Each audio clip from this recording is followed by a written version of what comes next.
Presentamos Vertiente de Opinión, un programa producido por el periodista Mario Emilio Pérez. Saludos amigos de Vertiente de Opinión. Por fin logré uno de los objetivos principales de mi condición de productor de un programa televisivo de entrevistas, y es entrevistar a un reputado médico psiquiatra, que él y Alvarito tienen a veces unos diálogos que parecen beligerantes, pero cuando cada uno está lejos del otro, la egocilina que le transmite a través de tanto del gobierno de la mañana, Alvarito, como nuestro invitado, el doctor Héctor Eduardo Guerrero Heredia. Óyeme, es una egocilina para adultos, porque cada uno habla muy bien y elogia al otro. Así es que uno de los temas debe ser, con nuestro invitado de hoy, aparte de los inherentes a su profesión, debe ser esa amistad de él con Alvarito Arbelo, que me recuerda un personaje de una colección, era de hombres grandes, algo así, y había un personaje, Doc Savage, que tenía 5 asistentes, un abogado, un químico, un ingeniero, un electricista, un arqueólogo, y él era, cada uno era el mejor del mundo en su profesión. Y Doc Savage era más inteligente, creativo, y tenía más sapiencia que cada uno de los 5, una cosa increíble. Y entonces había 2 de ellos, el abogado y el químico, que vivían peleando, discutiendo todo el tiempo, pero eran los mejores amigos del mundo. Y cuando uno estaba en peligro, el otro ni quería comer ni nada. Así es que Alvarito y Héctor Eduardo Guerrero Heredia son los mejores amigos del mundo, porque se admiran, y la admiración es un camino muy bueno para una amistad verdadera. Volvemos porque el reposado y ecuánime camarógrafo nuestro, Fernando Duval, nos dice que es hora de pasar los comerciales que hacen posible este programa.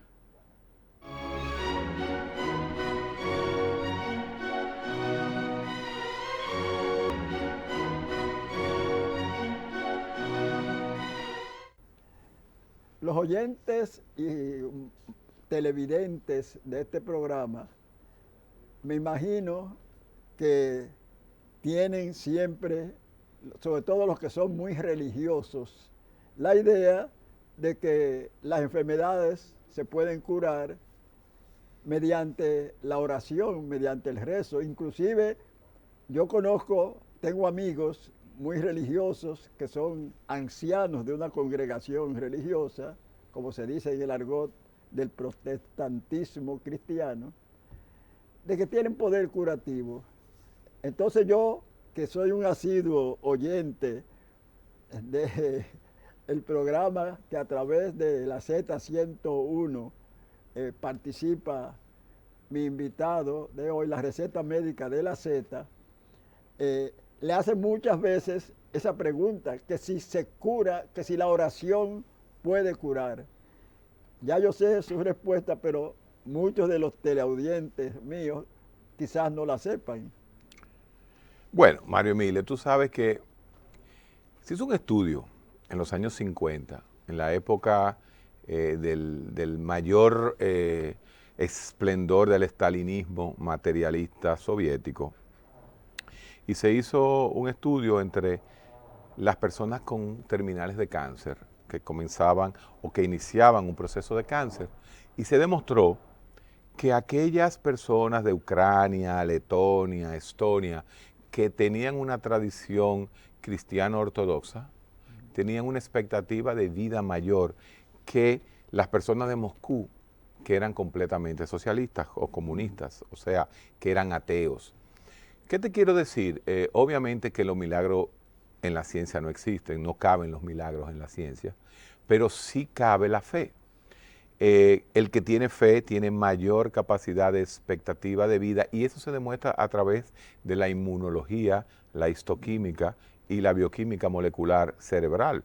El que tiene fe de alguna u otra forma desencadena mayor dopamina y tiene mayor esperanza.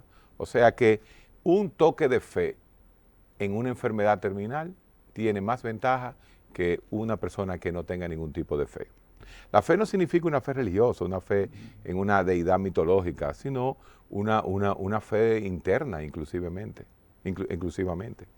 Yo como miembro de Alcohólicos Anónimos, que tengo ya casi medio siglo sin ingerir bebidas alcohólicas, nosotros decimos que debe tener el miembro de Alcohólicos Anónimos la fe en un poder superior y añade, tal como cada quien lo concibe. Exactamente. Ustedes ahí se quedan neutrales, no se meten en la religiosidad ni en el dogmatismo. ¿Sí? Eso está bien. Entonces, esa es la fe, esa esperanza, ese hálito de vida, esa voluntad que decía Soren Kierkegaard, ese padre del existencialismo. Hay una voluntad de vida, hay una voluntad de ser, hay una voluntad de seguir adelante, que después la agarra uno de tus preferidos pesimistas, que fue Schopenhauer, y hablaba que la voluntad era sufrir. Sí. Pero nada, la fe es importante, definitivamente, científicamente comprobado que la fe es importante. Sí. Yo leí mucho, tú quizás no lo leíste porque podía ser no hijo mío, sino nieto, a José María Vargas Vila, un escritor colombiano que fue, ya usted sabe, un iconoclasta, sí, ateo. Sin embargo, escribió... Él decía que no era ateo, él decía que era blasfemo. Sí, pero mira, escribió una frase que decía, debe ser bueno el poder orar, porque el que ora espera, claro, y el que espera no es nunca completamente desdichado. Así mismo es. La esperanza siempre está ahí, es verde. Eso lo demostró Kübler-Ross, esa famosa psiquiatra que describió los procesos del duelo. Ella estuvo en Auschwitz, ¿no? en la época del Holocausto, y hablaba de la esperanza. La esperanza es lo último que se pierde. Pero me dejaste con la introducción de Alvarito. Mira, realmente lo que no nos desune, porque Alvarito y yo discutimos muchísimo, inclusive políticamente estamos totalmente en contra. O sea, a veces yo quisiera entrar a cabina y parecer un talibán en cabina. Pero realmente lo que tiene la relación mía y de Alvarito es la relación primaria que tiene, como la tuya y la mía, la relación primaria entre mi madre y mi tío, que en paz descanse, Mario Heredia, tu tocayo, con Alvarito. O sea, porque Alvarito aprendió y jugó ajedrez con mi abuelo, Mariano Heredia. O sea, él estaba en mi casa antes de yo nacer. Entonces, por más que peleemos, por más que estemos en contra políticamente, por más que yo le diga y él me diga a mí, y realmente Alvarito me tiene a mí un cariño primario. Y eso no se puede despegar de la radio, además de que ha sido la persona que más nos apoyó. La receta médica tiene 14 años en el aire, nunca ha dejado de salir. Y lo más importante, tú sabes que los programas en la radio cambian. La receta médica somos los mismos 4 personajes que iniciamos el primer día, con excepción de la periodista Edith Feble, que nos dio como ese toque periodístico a la Z, estuvo con nosotros transitoriamente durante un año y después nos dejó a mí y a Mario Lama principalmente, que somos los productores del programa, pues seguir adelante. Pero justamente cuando hay una relación primaria, es muy difícil que las cosas se rompan. Bueno,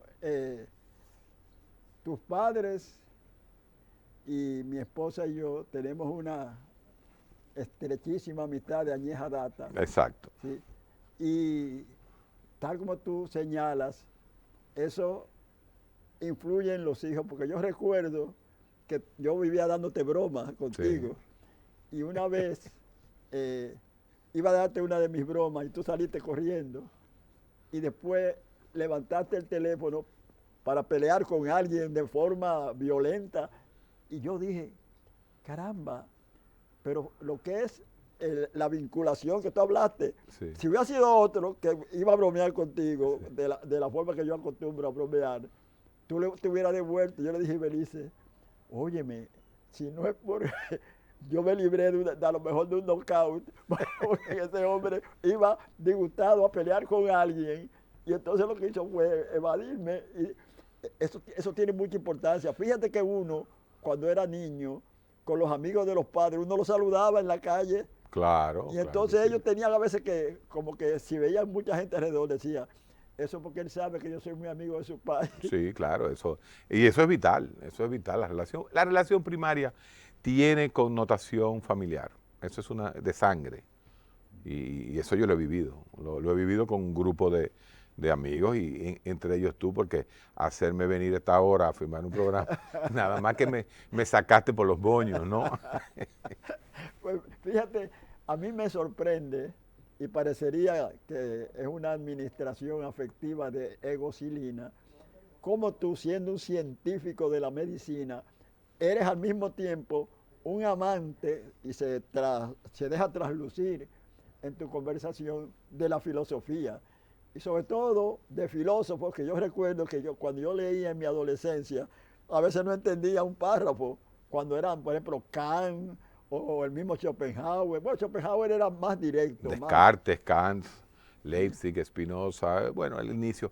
Déjame decirte, Mario Emilio, mi pasión es la filosofía, y más la filosofía analítica, en la cual estamos tratando de llegar a una posición, y ahora el posmodernismo, lo que es verdaderamente la conceptualización de la realidad social del momento, o diríamos los últimos 40, 30, 40 años. La psiquiatría es mi oficio. La medicina no es... Decía yo ayer en una conferencia con los cardiólogos que solo los médicos se creen que somos científicos. No, la medicina es un oficio que se administra de ciencias científicas. Ciencias científicas, porque hay ciencias paracientíficas. Y uno diría, el médico tal es un científico. No, ese es nuestro oficio, esa es nuestra labor. Entonces mi oficio es la medicina, y dentro de la medicina la psiquiatría. Pero mi verdadera pasión, mi verdadero hobby, mi verdadera energía está en llevar ese estado mental, la mente, la conciencia, el pensamos al área filosófica, porque usted no puede pensar ciencia sin haber hecho antes filosofía. Si Descartes no hubiese errado, porque hay un gran error cartesiano de que pienso, luego existo, que justamente quien ha destruido ese paradigma moderno, porque ese paradigma cartesiano es lo que abre la modernidad, el racionalismo, la escuela racionalista que a su vez da la escuela empiricista. Los racionalistas de Francia, como se llamaba, Descartes, el judío Spinoza en Holanda, Leibniz, eran los grandes racionalistas, pero inmediatamente surgen los empiristas que en Inglaterra te dicen, no, espérate, lo más importante es la experiencia, lo más importante es lo que yo vivo. Y después llega un señor, posiblemente el más grande, que es Kant, y dice, no, espérate, lo más importante es el sujeto. Lo más importante es el sujeto que identifica e interpreta la realidad. De todas formas, ese es el pensamiento humano. Los psiquiatras somos los médicos que trabajan la parte del cerebro que nos diferencia de los animales. Porque hay un cerebro animal, hay un cerebro de los reflejos neurológicos, hay un cerebro de los 5 sentidos, pero también hay un cerebro en la parte frontal, lo que se llama la nueva corteza, que maneja todo lo que me diferencia a mí de un gato o de un perro, que es la capacidad de tener cognición, orientación, lenguaje, atención, juicio, memoria. La palabra memoria. Hasta los gatos sueñan, la gente no lo sabe, y es porque el soñar es la forma en cómo uno inserta la memoria en su, vamos a llamarlo así, en el software. Entonces, si usted no piensa, usted nunca va a tener ciencia, ningún tipo. Claro. La matemática se basa primero en filosofía. O si no, por ejemplo, usted tiene un Tales de Mileto, que fue el que conceptualiza desde el número 10, famoso 10 de Tales de Mileto, hasta el infinitesimal cálculo de Einstein. Primero se filosofó. Y estamos en una época donde todavía nosotros, a través de la ciencia, no podemos decir cómo pensamos. Nosotros conocemos los mecanismos, las vías cerebrales que morfológicamente se activan. Conocemos esos jugos que están en el cerebro. Pero crear esa mentación, esa mente, ese estado de mente, que es pensar, que es el alma. Porque antes se creía que el alma estaba, es una creencia judeocristiana, ¿no? De que el alma estaba en el corazón. No, el alma es la mente. Pero esa forma en cómo se expresa el pensamiento, tú me estás escuchando ahora mismo, nos estás escuchando y viendo los televidentes. ¿Por qué el televidente mantiene la atención y no se va su pensamiento a otro lado? Ese adhesivo neural, como le llama Christoph Koch, que es premio Nobel ya en psicología y en física, no en psicología, en física principalmente, te dice que hay una forma de entender el pensamiento que solamente con la física cuántica tú lo entiendes. Entonces estamos en pañales. Y esa pasión por el pensamiento humano solamente le podemos entrar a través de la filosofía. Y la filosofía analítica en los nuevos paradigmas de la filosofía. Ya no esa filosofía tradicional griega, que lo dijeron todos. Los griegos lo dijeron todo. Los griegos pensaron por el mundo. No hay nada que se piense fuera de algo que ya un griego pensó. Bueno, no vayas muy lejos. Cuando uno lee las comedias de Esquilo, de Sófocles, las pasiones humanas están ahí. Todas. Igualitas. Bueno, Shakespeare es un plagio de Esquilo, de la tragedia de Sófocles. O sea, es una realidad. Alguien escribió que el hombre ha refinado todos sus bajos instintos sin suprimir ninguno. Ninguno, claro que no, claro que no. Viene la pasión. La pasión es uno de los grandes instintos, la voluntad de vivir a través de la pasión. Tú sabes que indudablemente que hay rasgos animales en el humano, pero también hay rasgos y características humanas en los animales. Yo tuve un perro boxer y entonces lo cerrábamos a veces, no en esas llamadas perreras muy estrechas, sino con un gran terreno y había una cerradura que tenía una cruceta que se bajaba, ¿verdad? Y él se salía. Y yo dije, pero ¿cómo se puede salir si no solamente está cerrado, sino con una cruceta que tendría él que... Hasta que un día me dijo mi hijo Milovan, papá, ven a ver. ¿Sabes lo que hacía él? Él levantaba, ¿verdad? La aldaba, la colocaba en posición horizontal, luego le empujaba a los lados para que... Y entonces claro. chocaba la puerta, que era de tela metálica, y entonces la puerta retrocedía y él salía. Así Ahora, es. ¿cómo se puede explicar que un animal, un cuadrúpedo, tenga rasgos o inteligencia casi humana? Te la voy a poner de una forma un poquito fría, pero realista. La diferencia entre tú, yo y un mono es que el cerebro de nosotros, en el mismo centímetro cuadrado, tenemos 6 millones de neuronas y el mono tiene 100 neuronas. Si tú al mono le pones 6 millones de neuronas, créeme que aquí tú estarías hablando con un mono o podrías estar hablando con un perro. Entonces el ladrido se convertiría a través de la evolución, las cuerdas vocales del perro a través de la evolución buscarían ese lenguaje innato, porque todos tenemos un lenguaje innato, incluyendo los animales. Yo recuerdo en una famosa conferencia de Noam Chomsky, Chomsky comienza, ese gran lingüista, decía, ¿ustedes tienen idea lo que hablan las dos hormiguitas cuando se pegan? O sea, ahí hay un chisme. Ahí hay un chisme evolutivo que las lleva a sobrevivir y a decirle, aquí hay azúcar, aquí hay sal. Entonces, existe un lenguaje innato. El cerebro del perro, del delfín y del hombre viene con un lenguaje. Lo que pasa es que el hombre lo afina a través del desarrollo cerebral. Pero realmente son lenguajes.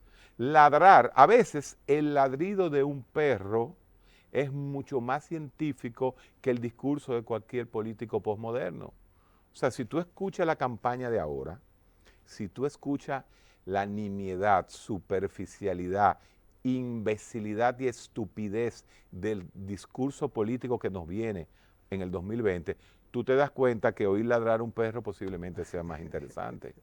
Entonces, cada quien tiene su lenguaje, cada quien. Yo no estoy cayendo en un relativismo irresponsable, porque el hombre tiene la responsabilidad de pensar, ¿no? Al hombre fue que le cayó esa responsabilidad de pensar, pero fíjate que hasta el día de hoy, quien más daño le hace a la ecología, que es una nueva filosofía, la filosofía ecológica, es el propio hombre. Claro. Fíjate que el hombre en el siglo de las luces, como hubiese dicho Alejo Carpentier en el siglo de las luces, nunca antes la ciencia había avanzado tanto como en el siglo XIX y en el siglo XX.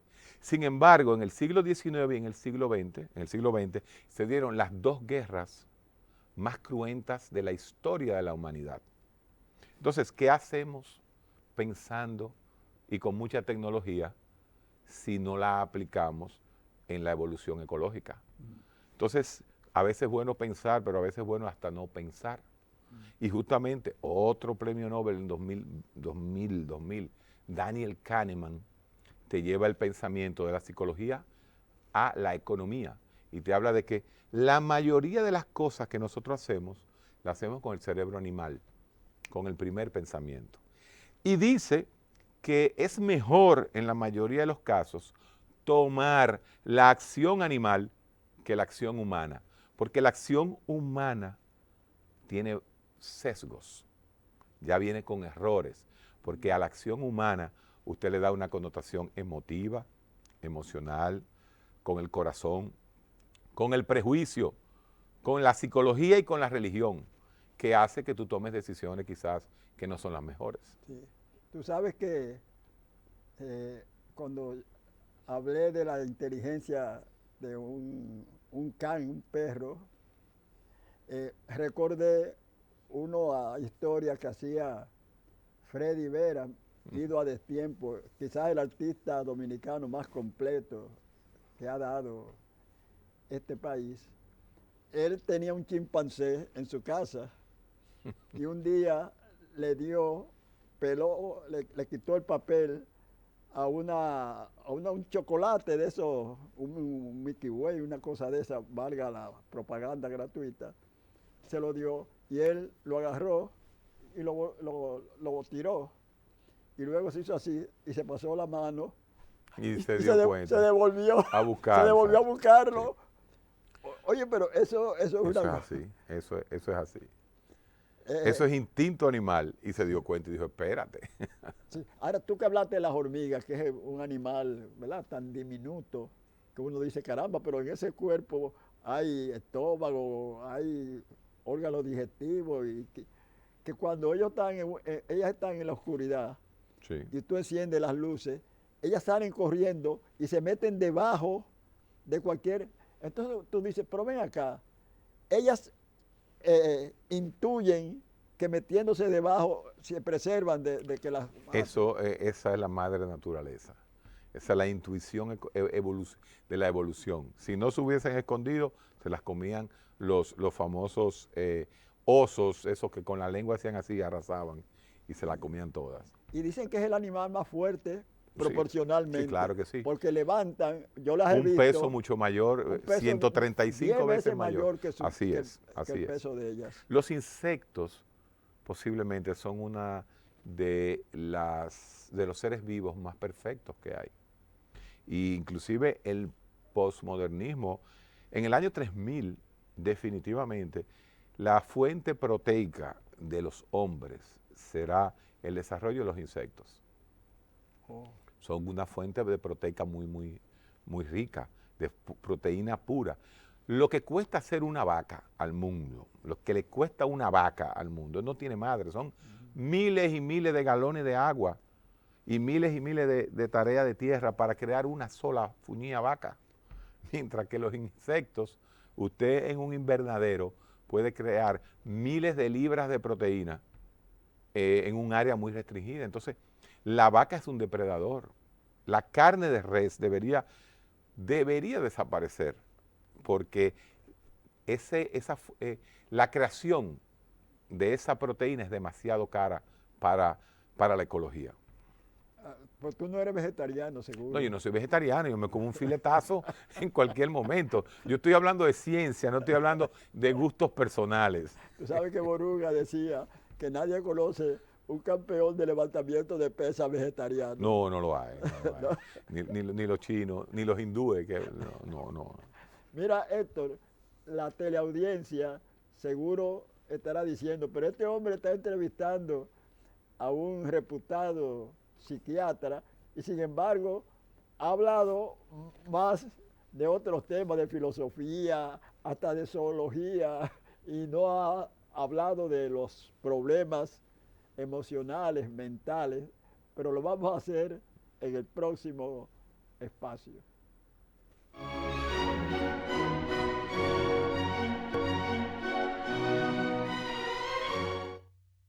Con este diestro y ameno invitado que tenemos hoy en Vertiente de Opinión, pues uno se olvida a veces de los temas que tiene que tratar con él, porque cualquier tema que usted le trate, él lo desarrolla con conocimiento y con amenidad. Pero vamos a hablar, lo hemos escuchado en la Receta Médica, su programa que se transmite a partir de las 11, ¿verdad? Por la Z101. Hablar del promedio de personas que en el mundo y sobre todo en su patria, que es la nuestra, de un índice de depresivos y de depresiones que afectan a la mayoría de los habitantes de este planeta Tierra. ¿Cuáles factores pueden incidir en ese aumento en una época donde la tecnología, donde la ciencia ha avanzado tanto? Mira, por suerte ya en República Dominicana, nosotros tenemos, claro, es una data, una base de datos de 10 años que recogimos nosotros en el primer estudio de práctica privada de psiquiatría en la República Dominicana, donde recogimos la data de 10 años de nuestros pacientes. Nosotros recolectamos 5.426 pacientes. Esa data es la mayor data de un estudio hecho en Latinoamérica, ni siquiera en Argentina y en Brasil. Y estamos en el proceso de publicación en revistas internacionales de este estudio, se llama el estudio GEGO, por las personas que participamos en él. Nosotros vimos y replicamos exactamente los números fríos del mundo. O sea, ya República Dominicana tiene estandarizado la epidemiología de la enfermedad mental. La enfermedad mental más común por la que la gente va a el psiquiatra es la ansiedad. La ansiedad y todos los tipos de ansiedad, porque hay diferentes subtipos de ansiedad. Por eso es importantísimo que en esta época posmoderna nosotros le demos apellido a las enfermedades mentales, o por lo menos le acerquemos a un proceso diagnóstico. Por ejemplo, decir la palabra depresión no es decir nada. Depresión es como decir Mario. Óyeme, en el país hay 25.000 Mario. Ahora, si yo digo Mario Emilio, te dice, bueno, te estás acercando. Pero si tú dices Mario Emilio Pérez, tú dices, bueno, ya yo sé quién es, creo que sé quién es. Pero si tú dices Mario Emilio Pérez, el periodista costumbrista, pues obviamente estamos hablando de ti. Pues así mismo hay que hacer en la ciencia con las enfermedades mentales. Depresión, no. Depresión mayor unipolar. Depresión bipolar. Depresión con características ansiosas, depresión postparto, depresión inducida por sustancias. En otras palabras, lo que se conoce ya en la ciencia del siglo XXI, en la psiquiatría del siglo XXI como la psiquiatría de precisión. Nosotros vamos buscando esos síntomas, quizás no enfermedades, sino esos síntomas que nuestros fármacos pueden tratar. Entonces, a veces usted dice, concho, pero usted fue donde Guerrero Heredia y él me dijo que yo estaba triste y deprimido y me salió con un antipsicótico. Porque el nombre que se le ha dado a nuestros medicamentos produce un error, un sesgo de interpretación. Por ejemplo, la aspirina. ¿Para qué usted usa la aspirina? O la aspirina para lo que más se usa es como antiagregante plaquetario, la aspirinita 81. Sin embargo, cuando usted conoció la aspirina hace 80 años, a usted le decían, eso es para el dolor de cabeza. Fíjese que de dolor de cabeza a antiplaquetario hay mucha diferencia. Entonces, eso está pasando con los fármacos psiquiátricos. Hay una deconstrucción de la ciencia, del discurso hegemónico, como hubiese dicho Antonio Gramsci. Ese discurso hegemónico hasta en la ciencia está cambiando. Es una nueva forma de interpretar la ciencia y ser más precisos al medicar. ¿Por qué? Porque todavía existe el cliché, Mario Emilio, me ha dado trabajo, tengo 14 y pico, ya 15 años, cumplimos 15 años en la radio, donde hemos tratado de demitificar el ir al psiquiatra. Y ya usted va a mi consulta y usted encuentra un político de un partido, un político de otro, un secretario de Estado, un coronel, porque ya se ha entendido, a través, como te decía, de nuestro estudio, que lo más común es la ansiedad. Pero pegadito es 25% de los pacientes que van tienen ansiedad, pero un 24% tienen depresión, tienen el proceso depresivo. Y la palabra depresión inmediatamente nos evoca la palabra más fuerte que existe en la medicina. Si usted dice dolor de cabeza, ¿qué es lo peor que le puede pasar? Un tumor.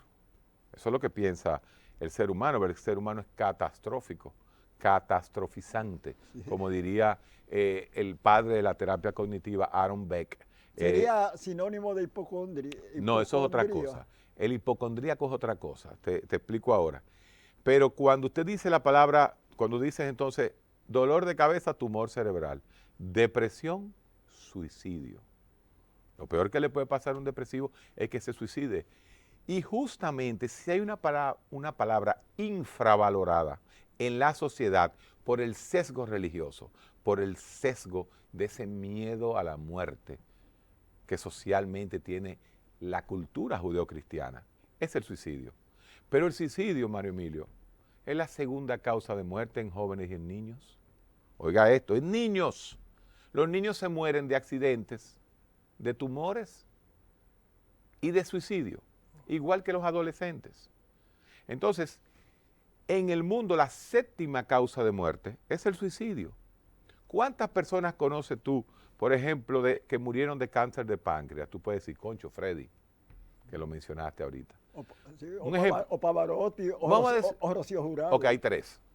Pero si yo te pregunto a ti, ¿cuántas personas tú conoces que se suicidaron? Tú me vas a decir cientos. Y públicamente conoce, si todo el mundo conoce a alguien que se dio un tiro, todo el mundo conoce a alguien que se suicidó, no todo el mundo conoce a alguien que tiene un tumor de páncreas. Entonces, el suicidio es la séptima causa de muerte en el mundo entero. Y justamente el 96% de las personas que deciden quitarse la vida tienen una enfermedad mental. Trastorno bipolar, trastorno depresivo, esquizofrenia, trastorno límite de la personalidad, son las causas de los suicidios. Lo que la gente no se explica, que se suicidan muchas veces personas exitosas. El caso, por ejemplo, de Elvis Presley. Que no fue un suicidio. No fue suicidio en un sentido, pero en otro es sí. Un suicidio. El uso excesivo, ¿verdad?, de drogas heroicas lo llevó a la muerte. Robin un Williams. Hombre que viene siendo prácticamente casi un dios, Robin todavía Williams. Después de su muerte, hace décadas de su muerte, sigue siendo reverenciado. Recuérdate este actor, Robin Williams, el famoso Robin Williams, se suicida. Pero Robin Williams era un enfermo mental, tenía un trastorno bipolar. Y a Elvis Presley era un adicto a las sustancias, o sea, a Elvis Presley le pasó el síndrome del éxito. Ese muchacho que sale de un pueblo pobre de Tennessee, se encuentra con todo el dinero del mundo, cae en las drogas. Ese vacío existencial, que socialmente se demuestra a través de que la gente que se mata no es haitiana, ni boliviana, ni nicaragüense. Usted puede decir, concho, lo que más deprime a un ser humano es la parte económica. No, no es verdad. Los pobres no se suicidan. Se suicidan en Corea, Ahora, en Suecia. Una pregunta que se cae de la mata. Si Elvis Presley hubiera permanecido en su pueblito, viviendo modestamente y quizás de un empleíto o de la agricultura, estaría vivo. Estuviera vivo o fuera un alcohólico. O quizás también se hubiese muerto por la enfermedad, por el alcoholismo. Porque él cae en las otras drogas, producto de que en el mundo artístico, que comenzó a conocer esas drogas. Acuérdate que Elvis Presley vive en una época donde todavía la cocaína y estas drogas de lo que se llaman drogas de diseño no existían. Pero él comenzó a usar cocaína, que es la peor de todas las drogas. Porque la cocaína es la que te lleva a consumir más alcohol, más cigarrillo, a estar despierto el día entero. Pero sí, no hay duda de que aunque el síndrome del éxito tuvo que ver con Elvis Presley, pero existía, y ese es el modelo de toda enfermedad mental, existía una predisposición genética al alcoholismo. Existe dos tipos de alcoholismo, el alcoholismo tipo A, tipo B. El tipo A tiene una connotación genética. Si tu padre bebía, si tu abuelo bebía, lo más probable es que si eres varón, tú bebes, y si eres mujer, te deprimes. Sí. Mi padre le gustaba mucho la cerveza y yo desde niño, incluso cuando él me cargaba, le sentía el aliento a cerveza y entonces uno siempre como que mitifica al padre y lo ve como un ser superior y entonces yo felizmente, como yo siempre me he cuidado mucho, ¿verdad? Mi salud, ese asunto, solamente bebía los sábados. Ahora, y otra cosa que yo he visto en la gente que toma, siempre estaban escapando de algo. Y a mí no, a mí me gustaba como, ¿cómo te diría? Como embellecer la vida, porque cuando uno está ingiriendo alcohol, ¿verdad? Y ya comienza a sentir los efectos de la embriaguez, los problemas se resolverán al día siguiente, la mujer de quien uno está enamorado le va a corresponder, o sea que uno en ese momento por lo menos ve la vida hermosa. Desde que el hombre empezó a pensar, empezó a buscar la forma de tener un escapismo mental. Y la primera forma fue a través de los hongos y de las frutillas que caían al piso, se fermentaban, tú la probabas y eso era alcohol. Los animales toman también, pero fíjate qué interesante, tenemos el don del pensamiento, tenemos el don del raciocinio y la improvisación. Sin embargo, el único animal que tiene problemas con el alcohol es el hombre, porque los elefantes toman. Los elefantes recogen frutillas y tienen estados pequeños de embriaguez. Los orangutanes beben muchísimo. O sea, beben a su manera y tienen estados alterados, psicoactivos, porque el alcohol es un psicoactivo. El hombre, desde que es hombre, se ha automedicado. Por eso es que en las estadísticas las mujeres nos llegan primero que los hombres al diván, al psiquiatra. Porque el hombre se queda unos añitos más en el colmadón y resuelve su problema con el alcohol. Con la cerveza, llega a su casa listo y servido y se acuesta. Pero llega. Y cada día más estamos viendo que las mujeres llegan por depresión, los hombres por ansiedad. Ahora que tú hablas así del alcohol como un escape, yo una vez fui con un amigo a una barra de mala muerte, pobre, y había un letrero que decía, si bebe para olvidar, pague antes de empezar. Antes de empezar, así mismo. Pero fíjate, un tema, no voy a decir que es recurrente, porque en ti nada es recurrente, porque cada vez tú eres como Beethoven, que agarraba un tema y le sacaba todas las posibilidades. Hablas de que aquí, por una serie de dificultades, hay fármacos que no están llegando propios para combatir los problemas emocionales. Mira, ese es un tema que yo tengo 10 años. Cada vez que tengo los grandes congresos a los cuales tengo que participar por mi formación en Norteamérica, tengo que ir al Congreso Americano de Psiquiatría todos los años. Los congresos de neuropsicofarmacología, que es la parte mía más fuerte dentro de la psiquiatría biológica, que es la neuropsicofarmacología, pues uno llega, es un sentimiento entre rabia, impotencia, pena y pique.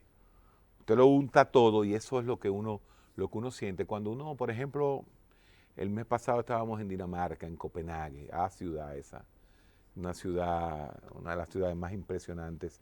No tanto esa belleza monumental parisina, no, sino el orden.